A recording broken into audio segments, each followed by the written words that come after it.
नमस्कार दोस्तों।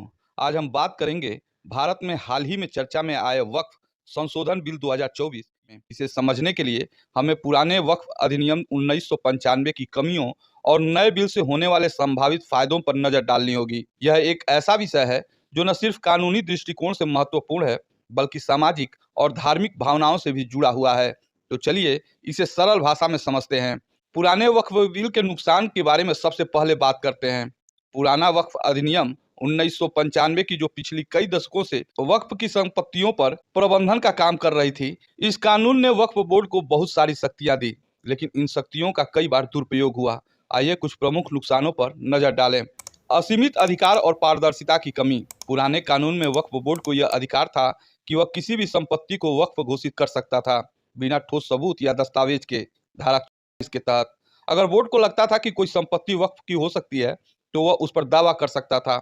इससे कई बार निजी संपत्तियों पर भी विवाद खड़े हुए, जैसे तमिलनाडु में 1500 साल पुराने सुंदेश्वर मंदिर की जमीन को वक्फ संपत्ति घोषित करने का मामला। यह पारदर्शिता की कमी का सबसे बड़ा उदाहरण है। विवादों का निपटारा मुश्किल होता था। पुराने कानून में वक्फ ट्रिब्यूनल का फैसला अंतिम माना जाता था। अगर कोई व्यक्ति या संस्था इस फैसले से असहमत होती थी, तो उसके पास हाई कोर्ट या सुप्रीम कोर्ट जाने का कोई स्पष्ट रास्ता नहीं था। इससे कई लोगों को अन्याय का सामना करना पड़ता था और कानूनी प्रक्रिया भी जटिल हो गई थी। भ्रष्टाचार और दुरुपयोग। वक्फ बोर्ड के पास देश भर में करीब 9 लाख एकड़ से ज्यादा जमीन है, जिसकी कीमत अरबों रुपए में है, लेकिन इस संपत्ति से होने वाली आय का बड़ा हिस्सा गरीब मुस्लिम समुदाय तक नहीं पहुंचता। कई बार रिपोर्ट में दावा किया गया है कि बोर्ड के अधिकारियों और प्रभावशाली लोगों ने इन संपत्तियों का निजी लाभ के लिए इस्तेमाल किया। मिसाल के तौर पर दिल्ली में लुटियंस जोन की 123 सरकारी संपत्तियों को वक्फ के नाम करने की कोशिश हुई, जो विवाद का कारण बनी। महिलाओं अल्पसंख्यक समुदायों की अनदेखी। पुराने कानून में वक्फ बोर्ड में महिलाओं या विभिन्न समुदायों जैसे कि सिया, सुन्नी, वोहरा की भागीदारी सुनिश्चित करने का कोई प्रावधान नहीं था। इस बोर्ड का ढांचा एक तरफा और गैर समावेशी बन गया। सर्वे और रिकॉर्ड की कमी। कई राज्यों में वक्फ संपत्तियों का सर्वेक्षण अधूरा रहा। उदाहरण के लिए उत्तर प्रदेश में 2014 में शुरू हुआ सर्वे आज तक लंबित है। इससे संपत्तियों के रजिस्ट्रेशन और प्रबंधन में भारी अव्यवस्था रही।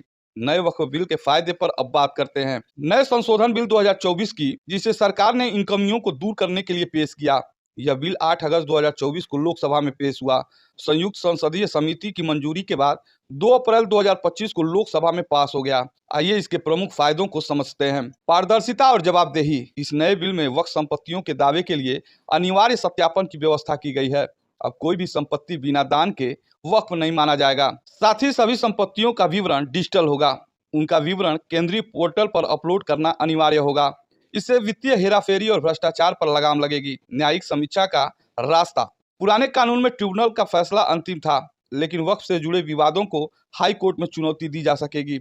इससे लोगों को निष्पक्ष सुनवाई का मौका मिलेगा और बोर्ड की मनमानी भी रुकेगी। समावेशी प्रबंधन। इस नए बिल में वक्फ बोर्ड में 2 गैर मुस्लिम समुदाय और कम से कम 2 महिलाओं की नियुक्ति अनिवार्य की गई है।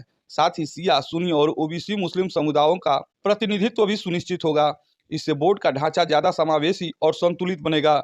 संपत्ति प्रबंधन में सुधार। जिला मजिस्ट्रेट को वक्फ संपत्तियों की निगरानी और सर्वे का अधिकार दिया गया है। इससे सरकारी संपत्तियों को वक्फ के नाम पर दावा करने की घटनाएं रुकेंगी।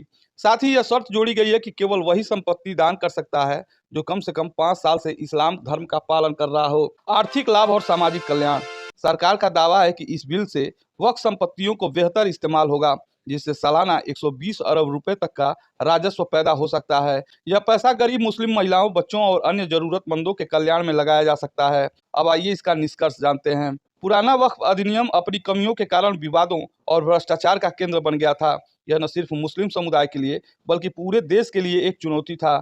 दूसरी ओर नया वक्फ बिल इन कमियों को दूर करने की कोशिश करता है। हालांकि कुछ लोग इसे धार्मिक स्वतंत्रता पर हमला मानते हैं और कहते हैं कि ऐतिहासिक वक्फ संपत्तियों को खतरा हो सकता है, लेकिन सरकार का तर्क है कि यह सुधार जरूरी है ताकि वक्फ का मूल उद्देश्य यानी गरीबों और जरूरतमंदों की मदद पूरा हो सके। आप क्या सोचते हैं? क्या यह बिल वाकई फायदेमंद साबित होगा या इसमें और सुधार की गुंजाइश है? अपनी राय जरूर बताएं। धन्यवाद।